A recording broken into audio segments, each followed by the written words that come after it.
নামাজ যারা প্রতিষ্ঠিত করে এবং গোপনে এবং প্রকাশ্যে আমি আল্লাহ তাআলা তাদেরকে যে রিজিক দিয়েছি, আমি আল্লাহ তাদেরকে যে সম্পদ দিয়েছি, এই সম্পদ থেকে যারা গোপনে এবং প্রকাশ্যে ব্যয় করে, তাহলে তিনটা গুণ হলো।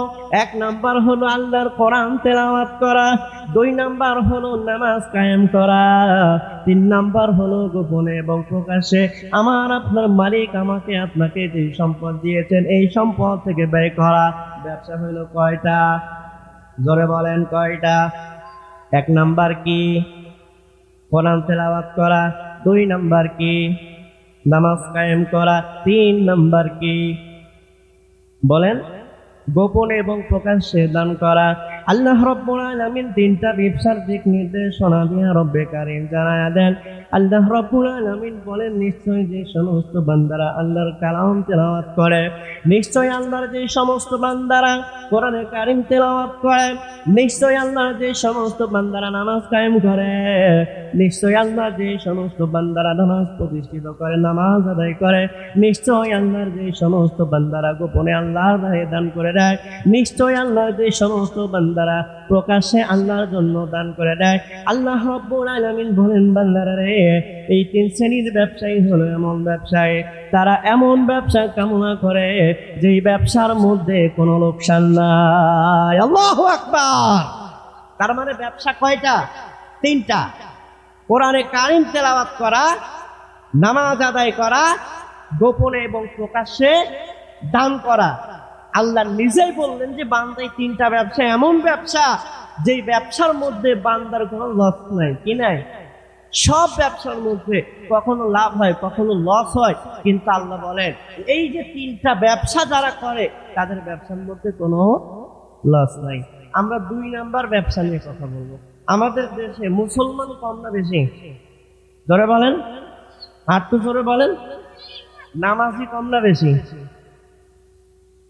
তাহলে মুসলমান যেখানে বেশি সেখানে নামাজিও তো বেশিও দরকার ছিল, তাই না? কিন্তু মুসলমানের সংখ্যা বেশি, মুসলমান দাবিদারের সংখ্যা বেশি, কিন্তু নামাজি অনেক কম, তাই না?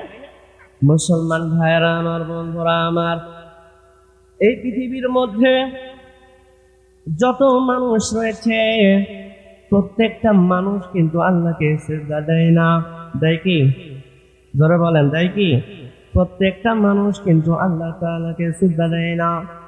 এই দুনিয়ার বুকে আল্লাহ রাব্বুল আলামিন যখন আমার আপনার নবীর মাধ্যমে ইসলামটাকে পাঠিয়ে দিয়েছেন, ইসলামকে পাঠিয়ে দেবার পরে ইসলামের অবদান, ইসলামের প্রতিষ্ঠিত যেটা জিনিস, যে কয়টা ভিত্তির উপরে ইসলাম প্রতিষ্ঠিত হয়ে আছে, সেই ভিত্তিগুলো হলো পাঁচটা। জোরে বলেন কয়টা? আল্লাহর নবীর সাহাবী হযরত আব্দুল্লাহ ইবনে উমর রাদিয়াল্লাহু তাআলা আনহু, তিনি আল্লাহর নবীর থেকে হাদিস বর্ণনা করেন। আল্লাহর নবী বলেছেন, বুনিয়াল ইসলামু আলা খামসিন, শাহাদাতু আল্লা ইলাহা ইল্লাল্লাহ ওয়া আন্না মুহাম্মাদান আবদুহু ওয়া রাসূলুহু ওয়া ইকামিস সালাতি ওয়া ইতাইজ যাকাতি ওয়াস সাওমি ওয়াল হজ্জি রমাদান ওয়াল হজ্জি ওয়াস সাওমি রমাদান।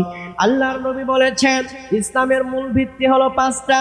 এক নাম্বার ভিত্তি হলো এই কথার সাক্ষ্য দেওয়া আল্লাহ ছাড়া কোনো মাবুদ নাই, আল্লাহ ছাড়া কোনো স্রষ্টা নাই। দুই নাম্বার হলো আমি মুহাম্মদুর রাসূলুল্লাহ সাল্লাল্লাহু আলাইহি ওয়াসাল্লাম আল্লাহর বান্দা এবং রাসূল। তিন নাম্বার এটা হলো তৃতীয় একটার মধ্যে চলে গেল, শাহাদাতাইন। দুই নাম্বার হলো নামাজ আদায় করা, নামাজ কায়েম করা। তিন নাম্বার হলো যাকাত দেওয়া। চার নাম্বার হলো হজ করা। পাঁচ নাম্বার হলো রমজান মাসে রোজা রাখা। মুসলমান, আপনি বুঝে থাকলে এবার বলেন, এই পৃথিবীর মধ্যে যত বান্দা আছে প্রত্যেকটা মানুষের জন্য সুযোগ রয়েছে। একটা হিন্দুর জন্য সুযোগ রয়েছে, একজন খ্রিস্টানের জন্য সুযোগ রয়েছে। কালেমার মধ্যে যদি কোনো ভেজাল থাকে, ইমানের মধ্যে যদি কোনো ভেজাল থাকে, আল্লাহর বান্দা পাহাড় পরিমাণ যদি দান করে দেয়, সেইটা আল্লাহর দরবারে কবুল হবে না। কথা বলেন ঠিক কিনা? এইবার মুসলমান বুঝেন, যখন আমি সাক্ষ্য দিয়ে দিলাম আল্লাহ হলো আমার মালিক, আল্লাহ হলো আমার স্রষ্টা, আমি যখন সাক্ষ্য দিয়ে দিলাম আল্লাহ আমার মালিক, আল্লাহ আমাকে সৃষ্টি করেছেন, আমার নবী তুমি হলেন আল্লাহর বান্দা এবং রাসূল, এই কথা যখন আমরা ঘোষণা দিয়ে দিলাম, তখন আর যে 4টা বিধান রয়েছে, এই 4টা বিধানের মধ্যে 2টা বিধান সবার জন্য ফরজ নয়। যাকাত একটা নির্দিষ্ট নেশাব আছে, ওই পরিমাণ সম্পদ যদি আপনার কাছে বছরে জমা হয়ে থাকে, 1 বছর পূর্ণ হয়ে যায়, তাহলে তার উপর যাকাত ফরজ হয়। কিন্তু যার হয় না তার জন্য যাকাত নাই। কথা বলেন ঠিক কিনা? হজের জন্য একটা নেশাব আছে, এই হজের পরিমাণ যদি সম্পদ কারণ না থাকে, তাহলে তার জন্য হজ ফরজ নয়। কিন্তু যার আছে তার জন্য হজ ফরজ। কথা বলেন ঠিক কিনা? কিন্তু 2টা বিষয় আছে, নামাজ এবং রোজা। এইটা ধনীর উপরে যেমন ফরজ, এলাকার সর্বনিম্ন সবচেয়ে গরিব ব্যক্তির উপরেও নামাজ এবং রোজা ফরজ। ঠিক কিনা? মুসলমান ভাইরা আমার, বন্ধুরা আমার, কিন্তু কথা হলো এই পৃথিবীর মধ্যে আল্লাহ রাব্বুল আলামিন যত মানুষ বানাইছেন, এই পৃথিবীতে যারা হিন্দু সম্প্রদায়ের লোক আছে তারা নামাজ পড়ে। জোরে বলেন। যত খ্রিস্টান আছে তারা সবাই নামাজ পড়ে, যত বৌদ্ধ আছে তারা সবাই নামাজ পড়ে। কিন্তু যত মুসলমান আছে, সবচেয়ে বড় দুঃখের বিষয় হলো মুসলমানরাও নামাজ আদায় করে না। ঠিক কিনা? নামাজ আমার আপনার জন্য কতটা গুরুত্বপূর্ণ, এটা বোঝানোর জন্য সর্বপ্রথম যে বিষয় আমি আপনাদের সামনে তুলে ধরতে চাই, সেটা হলো যখন আমি আপনি নামাজি হয়ে যাব, এই নামাজ আমার আপনার পূর্বের গুনাহগুলো নিশ্চিহ্ন করে দিবে। আল্লাহর নবী একটা হাদিস বর্ণনা করেছেন, আমার আপনার নবীর কাছ থেকে একটা হাদিস বর্ণনা করেছেন। হাদিসটা শুনবেন, কে কে 2 হাত তুলে একবার আল্লাহকে দেখান। নারায়ে তাকবীর। আল কোরআনের আলো, আল হাদিসের আলো। মুসলমান ভাইরা আমার, বন্ধুরা আমার, আল্লাহ নবীর সাহাবে হযরত আবু হুরায়রা রাদিয়াল্লাহু তাআলা আনহু আমার আপনার নবীজি থেকে একটা চমৎকার হাদিস বর্ণনা করেন। এই 5 ওয়াক্ত নামাজ আদায় করলে আমি আপনি কি পেয়ে যাব? চমৎকার একটা উদাহরণ আমার নবীজি পেশ করেছেন। আমার নবীজি সাহাবাদেরকে জিজ্ঞাসা করলেন, সাহাবারা তোমরা কি মনে করো, তোমাদের কি এ ব্যাপার অভিমত? তোমাদের কারোর বাড়ির সামনে যদি একটা নদী থাকে, আর ওই নদীর মধ্যে আল্লাহর ওই বান্দা যদি 5 বার গোসল করে, আল্লাহর নবী বলেন সাহাবারা রে, ওই 5 বার গোসল করার কারণে আল্লাহর কোনো ময়লা নোংরা আবর্জনা থাকবে নাকি? সাহাবায়ে কেরাম আল্লাহর নবীকে বললেন, ইয়া রাসূলুল্লাহ, কোন ব্যক্তি যদি 5 বার দিনে গোসল করে, তাহলে আল্লাহর ওই বান্দার শরীরের মধ্যে কোনো ময়লা থাকবে না, আল্লাহর বান্দার শরীরে কোনো ময়লা থাকবে না। আল্লাহর নবী বললেন, সাহাবারা রে, তাহলে তোমরা শুনে নাও, তোমাদের জন্য যে 5 ওয়াক্ত নামাজ আমার আল্লাহ ফরজ করে দিয়েছেন, এই 5 ওয়াক্ত ফরজ নামাজের উদাহরণ হলো এরকম। আল্লাহর যেই বান্দা 5 ওয়াক্ত ফরজ নামাজ আদায় করবে, আল্লাহর নবীর সাহাবী আবু হুরায়রা রাদিয়াল্লাহু তাআলা আনহু আল্লাহর নবীর কাছ থেকে হাদিস বর্ণনা করে দেন। আল্লাহর নবী বলেছেন, ও আমার উম্মতেরা রে, 5 ওয়াক্ত নামাজ আপনি ফজর থেকে যোহর পর্যন্ত এই নামাজের মধ্যে আপনি যত গুনাহ করবেন, যোহরের নামাজ যখন আপনি আদায় করবেন, এই মধ্যবর্তী সময়ে যত গুনাহ হবে যোহরের নামাজের দ্বারা, যত গুনাহ আপনার হয়ে যাবে আসরের নামাজ যখন আপনি আদায় করবেন, আল্লাহর নবীর ঘোষণা অনুযায়ী এই মধ্যবর্তী সময়ের গুনাহগুলো মাফ করে দিবেন কে? মুসলমান ভাইরা আমার, বন্ধুরা আমার, আসর থেকে মাগরিবের নামাজের সময় কোনো গুনাহ, মাগরিবের নামাজ আদায় করার দ্বারা এই মধ্যবর্তী সময়ে আপনার গুনাহগুলো মাফ করে দিবেন তিনি কে? এরপরে মুসলমান ভাইরা আমার, বন্ধুরা আমার, মাগরিব থেকে ইশার মধ্যে যে গুনাহ হয়ে যাবে, ইশার নামাজে যখন আপনি হাজিরা দিবেন, সাথে সাথে আপনার গুনাহগুলো মাফ হয়ে যাবে। সুবহানাল্লাহ। এশা থেকে ফজরের আগ পর্যন্ত আপনার যদি কোনো গুনাহ হয়ে যায়, এই গুনাহগুলো হয়ে গেলে ফজরের নামাজে যখন হাজিরা দিয়েছেন এই মধ্যবর্তী সময়ের সংগঠিত গুনাহগুলো সব মাফ করে দিবেন কে? নবীর সাহাবাদের জীবনী থেকে একটা ঘটনা আমি আপনাদেরকে শোনাইতে চাই। নামাজের দ্বারা আপনার গুনাহ মাফ হয়ে যাবে, এই ব্যাপারে একটা হাদিস আমি আপনাদেরকে শোনাইতে চাই। আল্লাহ নবীর সাহাবী হযরত আবু ইয়াসার রাদিয়াল্লাহু তাআলা আনহু তিনি বর্ণনা করেন, একবার কোন একজন মহিলা আমার কাছে চলে আসে, কোন একজন মহিলা আমার কাছে চলে আসে খেজুর কেনার জন্য। তার মানে বোঝা গেল আল্লাহর নবীর এই সাহাবী একজন ব্যবসায়ী সাহাবা ছিলেন। ওই মহিলা যখন সাহাবার কাছে আসেন, আল্লাহর নবীর সাহাবী হযরত আবু ইয়াসার রাদিয়াল্লাহু তাআলা আনহু বলেন, আমি ওই মহিলাকে বললাম, তুমি তো খেজুর নিতে এসেছো, এর চাইতে ভালো মানের খেজুর, সুন্দর খেজুরগুলো আমার ঘরের মধ্যে আছে। দোকানদাররা বলে না, আপনি কাপড় কিনতে গেছেন, কাপড় আপনার পছন্দ হচ্ছে না, দেখেন আপনার পছন্দ হয় কিনা, বলে না? এরপরে বলে না যে হুজুর একটু দাঁড়ান, গোডাউন আছে, এখানে নাই কিন্তু গোডাউনে আছে, আমি গোডাউন থেকে একটু নিয়ে আসি, বলে না? মুসলমান ভাইরা আমার, বন্ধুরা আমার, আবু ইয়াসার রাদিয়াল্লাহু তাআলা আনহু ওই মহিলার প্রতি আকৃষ্ট হয়ে গিয়েছেন, ওই মহিলাকে তার ভালো লেগে গিয়েছে।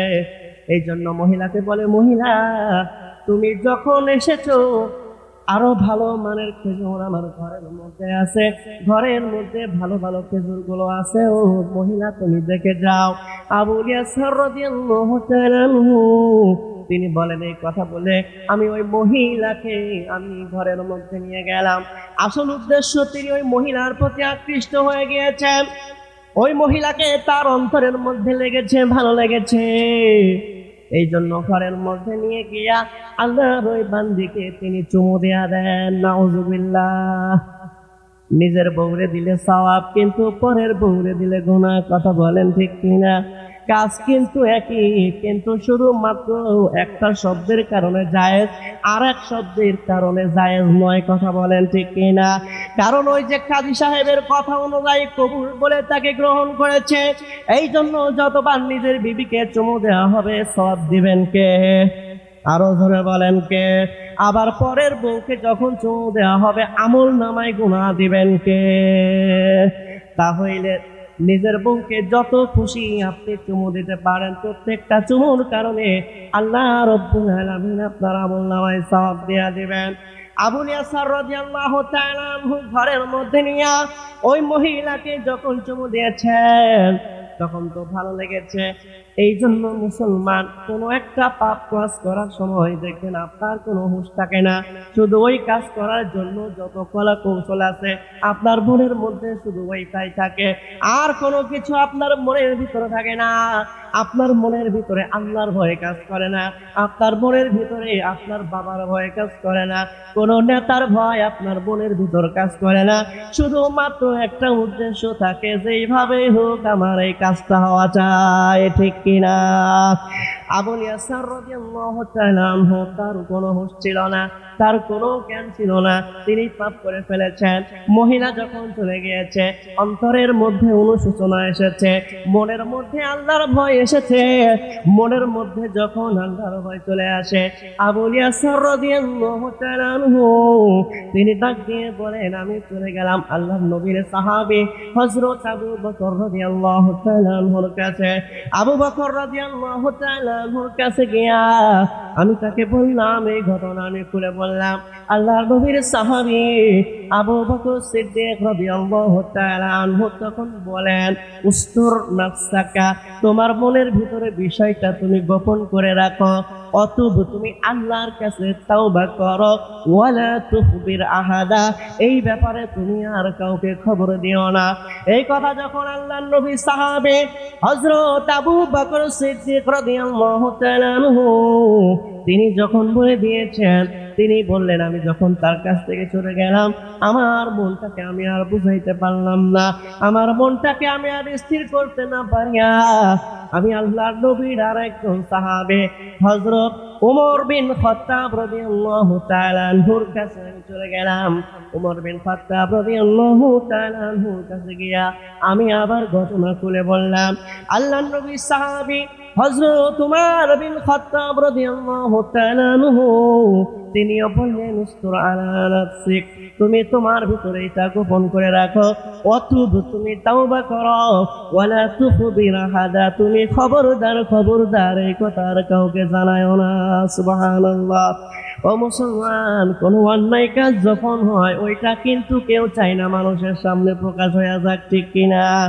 কোন মেয়ের বিবাহ হচ্ছে, ছেলের বিবাহ হচ্ছে, পুরো এলাকার মানুষেরা জানতে পারে অমুকের ছেলের বিয়ে হচ্ছে অমুক তারিখ, অমুকের মেয়ের বিয়ে হচ্ছে অমুক তারিখ, এইটা যেমন জানতে পারে।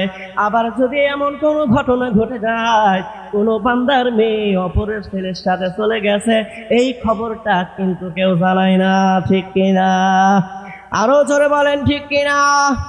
আল্লাহর নবীর দুইজন সাহাবী আর একজন সাহাবাকে বললেন, খবরদার কাউকে জানায়ও না। আবু ইয়াসার রাদিয়াল্লাহু তাআলা আনহু বলেন, আমি আবার স্থির হতে পারলাম না, মনটাকে আমি শান্ত করতে পারলাম না, মনটাকে শান্ত করতে না পারিয়া আমি চলে গেলাম রাসূল আরবি সাল্লাল্লাহু আলাইহি ওয়াসাল্লামের কাছে। আল্লাহর নবীর কাছে গিয়ে যখন আমি এই কথা বলে দিলাম, আল্লাহর নবী আমাকে ডাক দিয়ে বললেন, আবু ইয়াসার রে, তুমি কি এমন একজনের স্ত্রীর সাথে তুমি এমন অন্যায় করেছো, অন্যায় আচরণ করেছো, এমন একটা খারাপ কাজের চেষ্টা তুমি করেছো রে আবু ইয়াসার? আল্লাহর যেই বান্দা এখন জিহাদের মধ্যে ব্যস্ত আছে।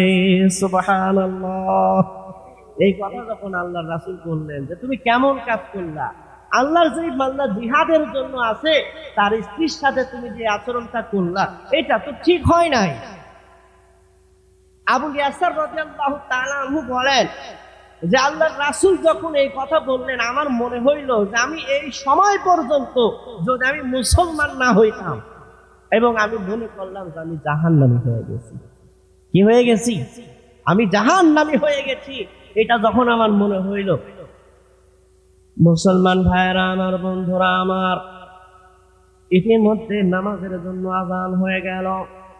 আল্লাহর নবীর সাহাবী হযরত আবু ইয়াসার রাদিয়াল্লাহু তাআলা আনহু, তার উদ্দেশ্য ছিল আল্লাহর নবীর কাছে গিয়ে আমি এটা বলবো, আমার ক্ষমার কোনো রাস্তা আছে কিনা, আমার জন্য তাওবার কোনো রাস্তা আছে কিনা। কিন্তু আল্লাহর নবীর এই কথা যখন আমি শুনলাম, আমার মনে হলো আমি যদি এই সময় পর্যন্ত মুসলমান না হইতাম তাহলে ভালো হইতো, আমি হয়তো জাহান্নামী হয়ে গেলাম। এই ভয় যখন আমার মনের ভিতরে চলে আসলো, নামাজের আযান হয়ে গেল, আমি আল্লাহর নবীর সাথে নামাজ আদায় করলাম। নামাজের মধ্যে আল্লাহ রাব্বুল আলামিন জিবরিল আমিনকে দিয়া ওহী পাঠায়া দিলেন। আল্লাহু আকবার। আরো জোরে বলেন আল্লাহু আকবার। وأقم الصلاة طرفي النهار وزلفا من الليل إن الحسنات يذهبن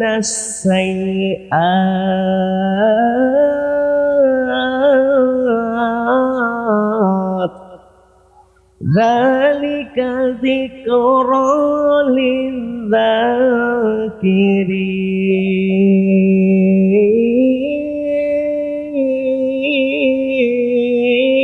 للذاكرين।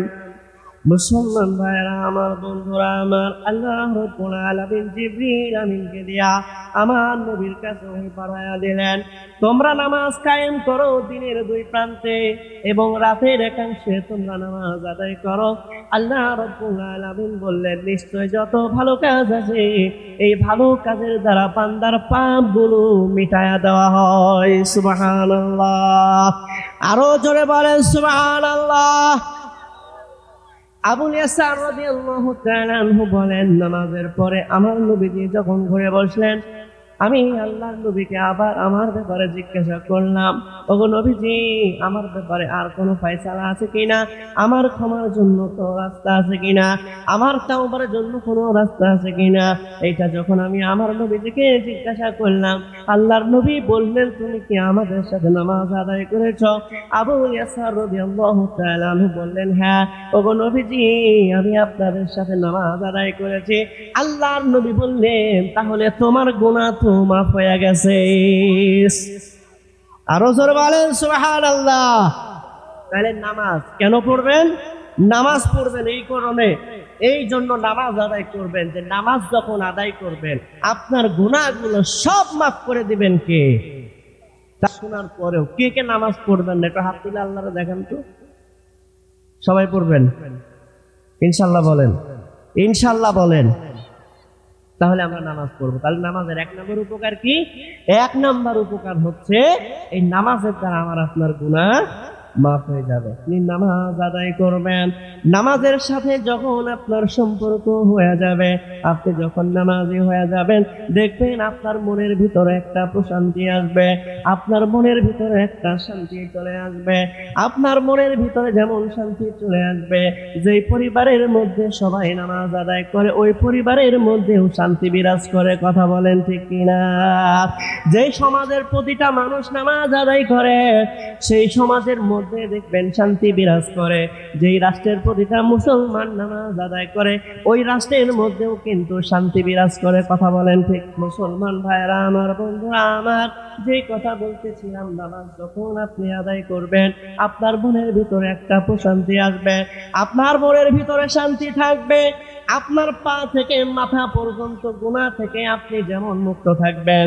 যেই পরিবারের লোকেরা নামাজ আদায় করে, এই জন্য আমাদের কাজ হবে নিজে যেমন নামাজ আদায় করব, পরিবারের সদস্যদেরকেও নামাজ পড়তে বাধ্য করব, সমাজের মানুষকে আমরা নামাজ পড়ার জন্য উৎসাহিত করব, রাষ্ট্রীয়ভাবে নামাজ আদায়ের জন্য আমরা কড়াকড়ি যেই লোক করে ওই লোকটাকে আমরা রাষ্ট্র ক্ষমতায় বসাবো। ঠিক কিনা? الذين إن مكناهم في الأرض أقاموا الصلاة وآتوا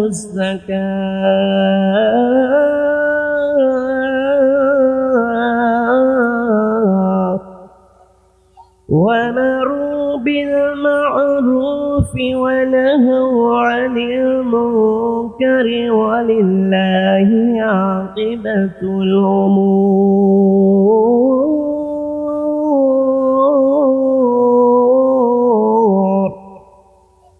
মুসলমান ভাইরা আমার, বন্ধুরা আমার, আল্লাহ রাব্বুল আলামিন কোরআনুল কারীমের মধ্যে যে সমস্ত মানুষদেরকে রাষ্ট্রীয় ক্ষমতা দেওয়া হবে, যে সমস্ত মানুষেরা রাষ্ট্রের হর্তাকর্তা থাকবে, যারা শাসনকর্তা থাকবে, তাদের জন্য আল্লাহ রাব্বুল আলামিন চারটা দিক নির্দেশনা দিয়েছেন। কয়টা? জোরে বলেন কয়টা? আরো জোরে বলেন কয়টা? চারটা দিক নির্দেশনা রব্বে কারীম দিয়েছেন। এক নাম্বার হলো তারা নামাজ প্রতিষ্ঠা করবে, দুই নাম্বার হলো তারা যাকাত আদায় নিশ্চিত করবে, তিন নাম্বার হলো মানুষদেরকে সৎ কাজে তারা আদেশ দিবে, চার নাম্বার হলো মানুষদেরকে হারাম কাজ থেকে ফেরাবে। আল্লাহ রাব্বুল আলামিন জানা দিলেন, বান্দারে এই সমস্ত মানুষগুলোকে যখন তোমরা ক্ষমতায় বসাবা, এই সমস্ত মানুষকে যখন তোমরা রাষ্ট্র ক্ষমতায় বসাইবা, ওই সময়ে রাষ্ট্রের মধ্যে এমন কোন মানুষ থাকবে না যে জনগণের রাস্তার টাকা মেরে খাবে, এমন কোন লোক থাকতে পারবে না। কথা বলেন ঠিক কিনা? এমন কোন লোক থাকতে পারবে না যারা ক্ষমতায় টিকে থাকার জন্য, ক্ষমতা বজায় রাখার জন্য যে সমস্ত রাষ্ট্রের মানুষেরা, শাসনকর্তারা নামাজ আদায় করে, তারা কখনো চাঁদাবাজি করতে পারে না।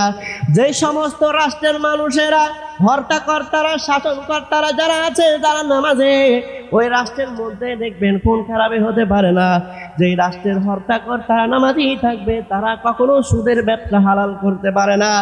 যেই রাষ্ট্রের রাষ্ট্রপতিরা, হর্তাকর্তারা, শাসনকর্তারা, দায়িত্বশীলেরা নামাজ আদায় করবে, ওই রাষ্ট্রে কখনো মদের লাইসেন্স থাকতে পারে না। কথা বলেন ঠিক কিনা? ওই রাষ্ট্রের মধ্যে মহিলারা বেপরদায় চলতে পারবে না। কথা বলেন ঠিক কিনা? কাজেই যদি আপনি সমাজটাকে সুন্দর করে চান, মানুষের মধ্যে পরিবর্তন যদি আনতে চান, আপনাকে নামাজের সাথে সম্পর্ক রাখা লাগবে। কথা বলেন ঠিক কিনা? নামাজি মানুষ কখনো সে বোনের সম্পদ মেরে খেতে পারে না। একজন নামাজি মানুষ কখনো তার স্ত্রীর হক নষ্ট করতে পারে না। একজন নামাজি মানুষ কখনো তার স্বামীর মুখের উপরে কথা বলতে পারে না, কারণ তার নামাজ বলে দেয়, খবরদার, খবরদার, এই কাজটা তুমি করবা না, এই কাজটা তোমার রবের পক্ষ থেকে নিষেধ। কথা বলেন ঠিক কিনা? এই জন্য যদি সমাজটাকে সুন্দর করতে চান, রাষ্ট্রের যত আবর্জনা আছে এগুলো যদি দূরে সরাইতে চান, রাষ্ট্রের মধ্যে যত হারাম কাজ আছে এই হারাম কাজগুলো যদি আমরা বন্ধ করতে চাই, সমস্ত মানুষেরা 5 ওয়াক্ত নামাজি, কথা বলেন ঠিক কিনা? এই জন্য শুধু একটা কথাই আমি আপনাদেরকে বলতে চাই, আমরা এমন মানুষকে সংসদে বসাবো যে কোরআন দিয়ে রাষ্ট্র চালাইতে চায়, এমন মানুষকে আমরা সংসদে বসাবো যে হারাম কাজ থেকে মানুষকে ফিরাইতে চায়, এমন মানুষকে আমরা সংসদে বসাবো যারা যাকাত আদায়ের সুষম বন্টন নিশ্চিত করতে চায়, এমন মানুষকে আমরা সংসদে বসাবো যারা চাঁদাবাজি রাহা জানে, খুন খারাপি থেকে মুক্ত থেকে রাষ্ট্রটা সুন্দরভাবে চালাইতে চায়, কথা বলেন ঠিক? এইবারে যদি দেশের রূপ পাল্টাইতে না পারেন, এইবার যদি সৎ লোককে সংসদে বসাইতে না পারেন, রাষ্ট্রযন্ত্রে যদি সৎ লোক বসাইতে না পারেন, এইবারে যে সুযোগ এসেছে এই সুযোগ আগামী 100 বছরও আসবে কিনা এই বাংলাদেশে তার কোনো গ্যারান্টি নাই, কথা বলেন ঠিক কিনা? এই জন্য মুসলমান আমি বলতে চাই একটা কথা, প্রয়োজনে নিজের সন্তানগুলোকে এতিম বানাবো, প্রয়োজনে বিবিকে বিধবা বানাবো, প্রয়োজনে মায়ের কোল খালি করব, প্রয়োজনে বাবাকে সন্তান হারা করব, প্রয়োজনে নিজের বুকের তাজা রক্ত দিয়ে আমরা সংসদে বসাবো, কথা বলেন ঠিক কিনা? এইবার আমরা এটা চাই, এইবার সুযোগ হারাইলে আর পাবেন না।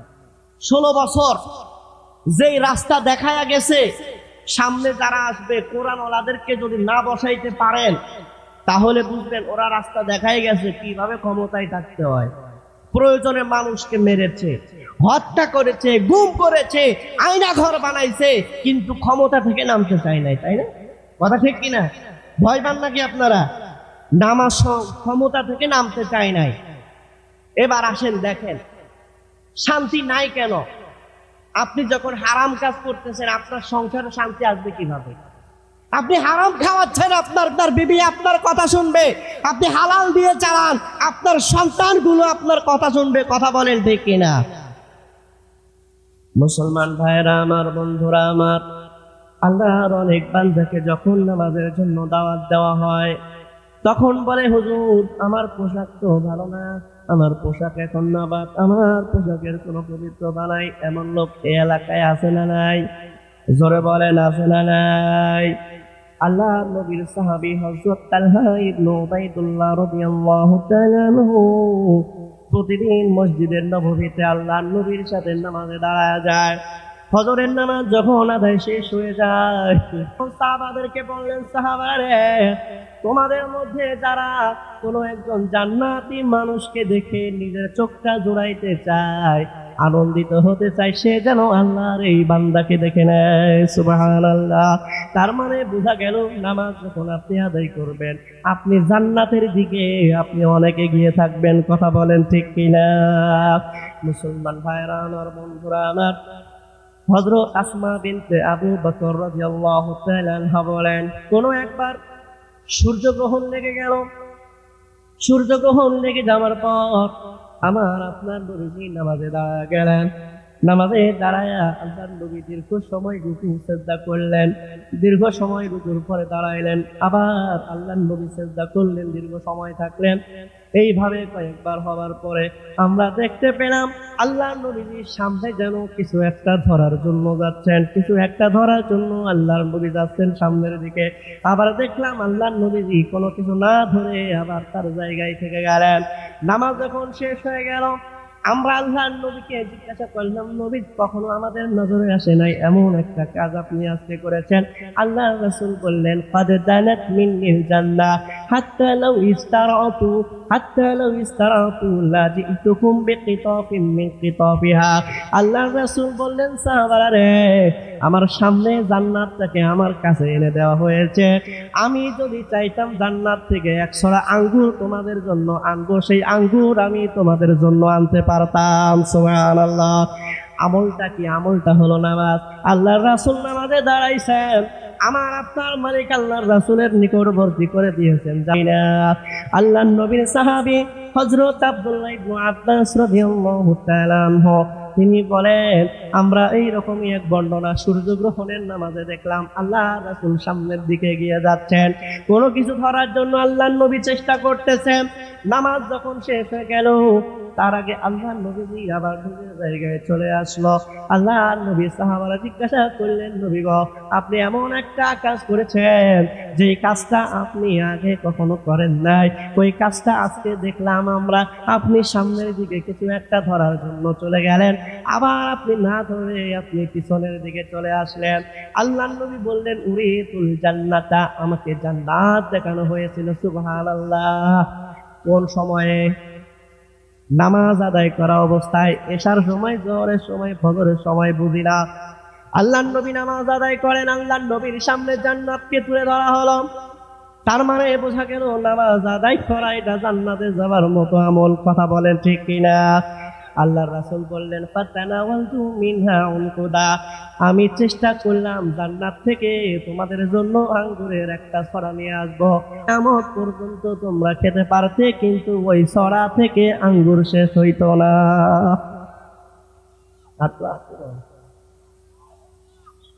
তাহলে আমলটা কি? নামাজ পড়তে হবে না ছাড়তে হবে? জোরে বলেন, পড়তে হবে না ছাড়তে হবে? পড়বেন তো সবাই ঠিক মতো? আচ্ছা, এতক্ষণ বুঝাইলাম যে যদি আপনি নামাজ আদায় করেন আপনি কি পাবেন, তাই না? আর যদি ছেড়ে দেন লস আছে না? মুসলমান ভাইয়েরা আমার, বন্ধুরা আমার, আজকের জন্য আলোচনার এটা হলো শেষ বিষয়। শেষ করে যাবেন কে কে? তো হাত তুলে আমার আল্লাহরে দেখান। নারায়ে তাকবীর। আল্লাহ আমাদের সবাইকে নামাজ ছেড়ে দেওয়ার ক্ষতি থেকে হেফাজত করো, সবাই বলেন আমিন। যদি আমি আপনি এই দুনিয়ার বুকে নামাজ আদায় না করি, নামাজগুলো যদি আমরা ছেড়ে দেই, ঠিক মতো নামাজ আদায় না করে যদি হেলাই ফেলাই সময়টা নষ্ট করি, তাহলে এমন একটা সময় এসে যাবে আমার আপনার মালিকের সিজদা দেওয়ার জন্য ডাকা হবে, কিন্তু আমি আপনি মালিকের সামনে সিজদা দিতে পারবো না। বলেন নাউযুবিল্লাহ। يوم يكشف عن ساق ويدعون إلى السجود فلا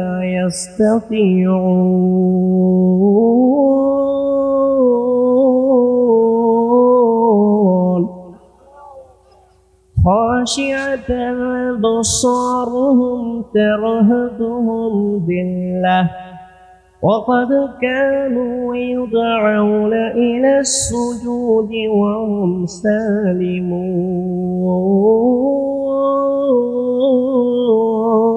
سالمون। মুসলমান ভাইরা আমার, বন্ধুরা আমার, নামাজ আপনি দুনিয়াতে পড়েন না, ফজর আপনি ঘুমায়া কাটান, জোহর খেতে খামারে ব্যবসা প্রতিষ্ঠানে কাটান, বিকালে খেলার মাঠে আপনি কাটান, মাগরিবের নামাজ আপনি টিভির সামনে কাটান, আসরের নামাজের সময় আপনি বিবির সাথে কাটান, কিন্তু নামাজের খবর আপনার নাই। কাল কিয়ামতের ময়দানে আল্লাহ রাব্বুল আলামিন যখন তার পায়ের গোছা, পায়ের কাফলতা আল্লাহ তাআলা যখন দুনিয়ার মানুষের সামনে যখন আল্লাহ তাআলা প্রকাশ করে দিবেন, দুনিয়ার প্রত্যেক মানুষেরা আল্লাহর সামনে সিজদা দেবার জন্য তারা রাজি হয়ে যাবে। সুবহানাল্লাহ। কিন্তু এবার আমার আপনার প্রশ্ন হলো, এই দুনিয়ার মধ্যে যারা হিন্দু আছে তারা কিয়ামতের ময়দানে উঠবে কিনা? জোরে বলেন। যারা খ্রিস্টান তারা কিয়ামতের ময়দানে উঠবে কিনা? যারা অগ্নি পূজক তারা কিয়ামতের ময়দানে উঠবে কিনা? যে সমস্ত মানুষেরা সুদখোর তারা কিয়ামতের ময়দানে উঠবে কিনা? যারা ঘুষখোর তারা কিয়ামতের ময়দানে উঠবে কিনা? যারা মানুষের রক্ত চুষে মানুষের সম্পদগুলো খেয়ে দেয় তারা উঠবে কিনা? যে সমস্ত মানুষেরা আল্লাহকে সিজদা দেয় না, যারা মুসলমান নাম হয়েছে, ওই সমস্ত মানুষেরা হাসরের ময়দানে উঠবে। যখন আমার আপনার পা আল্লাহর মালিক, আমার আপনার মালিক আল্লাহর পায়ের গোড়ালি যখন প্রকাশ হয়ে যাবে, ওই সময় একজন ঘোষণাকারী বলবে, আসো তোমাদের রবের সামনে তোমরা সিজদা দিয়া দাও, আসো তোমাদের রবের পায়ে তোমরা সিজদা দিয়া দাও।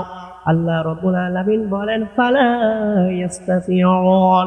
ওই সমস্ত হিন্দুরা যারা ঈমান গ্রহণ করে নাই, ওই সমস্ত কাফেররা যারা আল্লাহকে অস্বীকার করেছে, ওই সমস্ত মুশরিকেরা যারা আল্লাহর সামনে সিজদা দেয় নাই, ওই সমস্ত মুসলমান যারা আল্লাহর কুদরতি কদমে দুনিয়ার মধ্যে সাজদা দেয় নাই, আল্লাহ রাব্বুল আলামিনের সামনে যখন সিজদা দিতে যাবে, যারা সিজদা দিবে তারা ঠিকই সিজদা দিবে, কিন্তু যাদের সিজদা দেওয়ার অভ্যাস নাই, ওই সিজদায় যাওয়ার আগে রুকু একটা কাজ আছে, ওই রুকু যখন করতে যাবে তখন সাথে সাথে তারা পল্টি মেরে পড়ে যাবে। নাউযুবিল্লাহ। ওই দিনটা হবে এমন একটা দিন, আদম আলাইহিস সালাতু ওয়াস সালাম হতে পৃথিবীর সর্বশেষ যে ব্যক্তি থাকবে, সেই ব্যক্তি পর্যন্ত সব মানুষের ওখানে থাকবে। মালিকের কদম প্রকাশ হয়ে গেছে, গোড়ালি প্রকাশ হয়ে গেছে। আল্লাহর কিছু কিছু বান্দারা সিজদা দিয়েছে, আর বেশিরভাগই যখন সিজদা দিতে পারবে না। মুসলমান ভাইরা আমার, বন্ধুরা আমার, আল্লাহর কোন বান্দা মোটর সাইকেল চালানো শিখতেছে, নতুন অবস্থায় যখন শিখে, রাস্তা দিয়ে যাবার সময় একটা গর্তের মধ্যে চাকা বেকায়দায় পড়েছে, 15 জন মানুষের সামনে হুন্ডা তার উপরে উঠে গেছে, হয় না? হয় না? সাইকেল যখন চালানো শিখে তখন এটা হয় কিনা?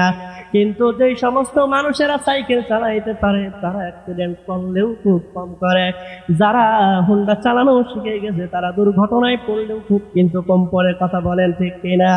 যখন মানুষের সামনে পড়ে যায়, মানুষেরা তাকে উঠাক আর না উঠাক দাঁত বার করে হাসে। কথা বলেন ঠিক কিনা? আরো ধরে বলেন ঠিক কিনা? তখন লজ্জা পায় কিনা? তার মনের ভিতরে আঘাত লাগে কিনা? কষ্ট লাগে কিনা? হাসরের ময়দানে যখন আদম আলাইহিস সালাতু ওয়াস সালাম হতে সর্বশেষ মানুষ যেই ময়দানে উপস্থিত হয়ে আছে, ওই ময়দানের মধ্যে যখন রবের কদম মুবারকে সিজদা দিতে পারে না, ওই সমস্ত মানুষেরা তাদের দৃষ্টি নিচুগামী করে ফেলতে লজ্জায়। আল্লাহ রাব্বুল আলামিন বলেন, খাশিআতান আবসারুহুম তারহাকুহুম যিল্লাহ। ওই সমস্ত মানুষেরা চোখগুলো যখন নিচে নামায়া দিবে, চোখগুলো লজ্জায় আর উপরে উঠাবে না, নিম্নগামী করে ফেলবে, চেহারায় তারা লাঞ্ছিত হয়েছে, এটা বোঝা যাবে। বলেন নাউযুবিল্লাহ। কোনো একটা মেয়েকে যখন বিয়ের জন্য দেখতে আসে, ওই মেয়ে, অনেক মেয়ে এমন আছে সারাদিন ছোটাছুটি করে বেড়ায়, এই বাড়ি থেকে ওই বাড়িতে যায়, এই পাড়ার থেকে ওই পাড়াতে যায়, কত ছেলের সামনে তার দেখা হয়ে যায়, কিন্তু তার লজ্জা থাকে না, সে দৌড়ায়, সে লাফালাফি করে। কিন্তু যখন বিয়ের জন্য যখন তাকে দেখতে আসে, মাথায় এইভাবে ঘোমটা দিয়া চোখটা নিচের দিকে তাকায়া থাকে। কথা বলেন ঠিক কিনা?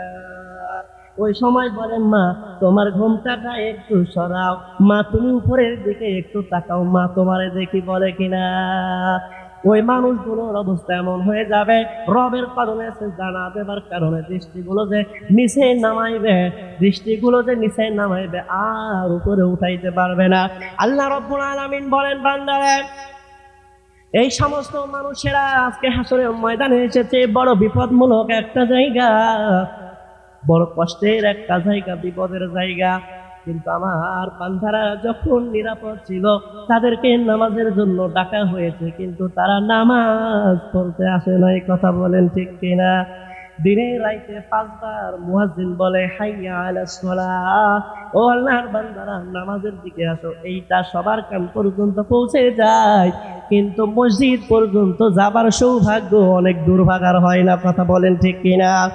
আল্লাহ রাব্বুল আলামিন বুঝাইলেন, বান্দারে, তুমি যে নামাজ আদায় করো না, তুমি যে নামাজ ছেড়ে দাও, নামাজের সাথে যে তোমার সম্পর্ক নাই, হাসরের ময়দানে তোমার জন্য লাঞ্ছনা আছে। কথা বলেন ঠিক কিনা?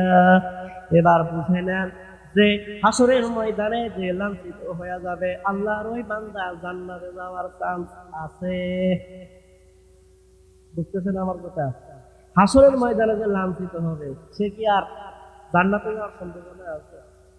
আমি আমার শ্বশুর বাড়িতে আসতেছি, ওই নিচের থেকে, খবরদার গোলামের পুত, খবরদার তুই আসবি না, তাহলে আমি নিশ্চয়ই শ্বশুরের ঘর পর্যন্ত যাইতে পারবো। বুঝলেন না? নিবে না তো, কারণ আমার তো আগেই বলে দে, খবরদার তুই আসিস না। তাহলে এই কথা বলার পরে আমি শ্বশুর বাড়িতে পৌঁছে আরাম করে খাবো, অনেক আপ্যায়ন হবে, এটাকে আশা করা যায়? আশা করা যায় না। দুনিয়া থেকে যারা নামাজ আদায় না করে হাসরের ময়দানে যারা লাঞ্ছিত হবে, তারা জান্নাতে যাবে? মুসলমান ভাইরা আমার, বন্ধুরা আমার, এবার আপনি প্রমাণ নিয়ে নেন, নামাজ আদায় না করলে আপনি জাহান্নামী হয়ে যাবেন। আপনি বলতে পারেন, হুজুর, ও আমার নাতিন জামাই, ও আমার দুলা ভাই, নামাজ না পড়লে যে জাহান্নামে যাব তার দলিল দিয়া দেন। কিছু কিছু মানুষ জাহান্নামে চলে গেছে। জাহান্নামে চলে যাওয়ার পরে তাদেরকে যখন জিজ্ঞাসা করা হবে মা সালাকাকুম ফি সাকার, কোন কারণে তোমরা জাহান্নামে এসেছো, তোমরা জাহান্নামী হয়ে গিয়েছো কোন কারণে, তাদের যে প্রশ্নোত্তর হবে, জান্নাতীদের সাথে যে প্রশ্নোত্তর হবে, তারা বলবে কোন কারণে তোমরা জাহান্নামে এসেছো। চারটা কারণ বলবে। এক নাম্বার কারণ হলো আমরা নামাজি ছিলাম না, নামাজ আদায়কারীদের অন্তর্ভুক্ত ছিলাম না, নাউযুবিল্লাহ। ওয়ালাম নাকুনু তু'ইমুল মিসকিন। দুই নাম্বার কারণ বলবে আমরা গরিব অভাবীদেরকে আমরা খাবার খাওয়াইতাম না। তারা বলবে যে সমস্ত মানুষেরা এক জায়গায় হয়ে সমালোচনা করতো, আমরা তাদের সাথে বসে বসে সমালোচনা করতাম। আবার আরেকজন বলে আহারে তুমি ভুল দেখেছো, তুমি তো জানো না ওই বউটাই হলো জল্লাদ, শাশুড়িরাই ভালো, ঠিক কিনা। আবার বলবে দেখো অমুকের মেয়ে কেমনে কেমনে চলে, এই চলন বলন তো ভালো লাগে না, ঠিক কিনা। আরো জোরে বলেন ঠিক কিনা। আবার বলে অমুকের বউ এত বড় হইয়া বিয়ে শাদী হয়ে আইছে, মাছটাও ঠিক মতো করতে পারে না, আছে না নাই। আবার বলবে দেখো কত বড় ঘরের মাইয়া, কিন্তু বিয়া দিছে একটা চুরিও দেয় নাই, আছে না নাই। আবার বলবে দেখো কেমন ফকিন্নি ঘরের মাইয়া নিয়ে আইছে, একটা ঝাড়ু পর্যন্ত দেয় নাই। এই গবেষণা আমরা যতখানি না করি, আমাদের আম্মা জানে না তার চাইতে বেশি করে, কথা বলেন ঠিক কিনা। বিপদ করা, সমালোচনা করা, অন্যের সম্মান নিয়ে টানা হাসা করা, এইটা এমন একটা বিষয় যে বিষয়ের কারণে, যেই পাপের কারণে জাহান্নামে যেতে হবে। আমার নবীজি বলেছেন এই চারটা আমল যদি নারীদের মধ্যে থাকে, ওই মহিলা জান্নাতের 8টা দরজা দিয়া যেটা দিয়া খুশি সেইটা দিয়া চলে যাবে, সুবহানাল্লাহ। কিন্তু আমাদের পুরুষদের জন্য এরকম স্পেসিফিক কোনো বর্ণনা নাই। চাষি যারা, আমাদের নারী যারা, তাদের জন্য আল্লাহর নবী ঘোষণা দিয়েছেন 4টা কাজ করলে তারা জান্নাতি হয়ে যাবে, সুবহানাল্লাহ। জানা দরকার আছে না নাই? রমজান মাসের রোজাগুলো যথাযথভাবে যখন আল্লাহর কোনো বান্দি আদায় করে, যখন আল্লাহর কোনো বান্দি যথাযথভাবে পর্দা করে, এবং তার স্বামীর আনুগত্য করে, স্বামীর বৈধ আদেশগুলো মেনে চলে। এইবার আম্মা জানেরা তারা চিন্তা করবে বাবারে তুমি নামাজ পড়তে বলেছো ঠিক আছে, রোজা রাখতে বলেছো ঠিক আছে, তুমি পর্দা করতে বলেছো ঠিক আছে, কিন্তু স্বামীর কথা শুনতে হবে, এইটা তুমি ঠিক বলো নাই। এই বাংলাদেশে এমন একটা পুরুষ মানুষ আপনি দেখাইতে পারবেন না যে তার বিবি নামাজ আদায় করে না এই জন্য তার বউয়ের গায়ে হাত তুলছে। এই বাংলাদেশে এমন একটা পুরুষ আপনি দেখাইতে পারবেন না যে বউ পর্দায় চলে না এই জন্য বউয়ের গায়ে হাত তুলছে। এই বাংলাদেশে আপনি এমন একটা পুরুষ দেখাইতে পারবেন না যে স্বামীর হক আদায় করে না এই জন্য বউয়ের গায়ে হাত তুলছে। এই বাংলাদেশে আপনি এমন একটা পুরুষ দেখাইতে পারবেন না বাড়ি থেকেও একটা উপকার নিতে আসছে, কাশি নিতে আসছে, সেই কাশি দেয় নাই এই জন্য মারছে। কিন্তু অসংখ্য পুরুষ পাইবেন রান্নায় লবণ কম হয়েছে এই জন্য আপনি মারবেন, এই অধিকার আপনারা দেওয়া হয়নি, বুঝছেন।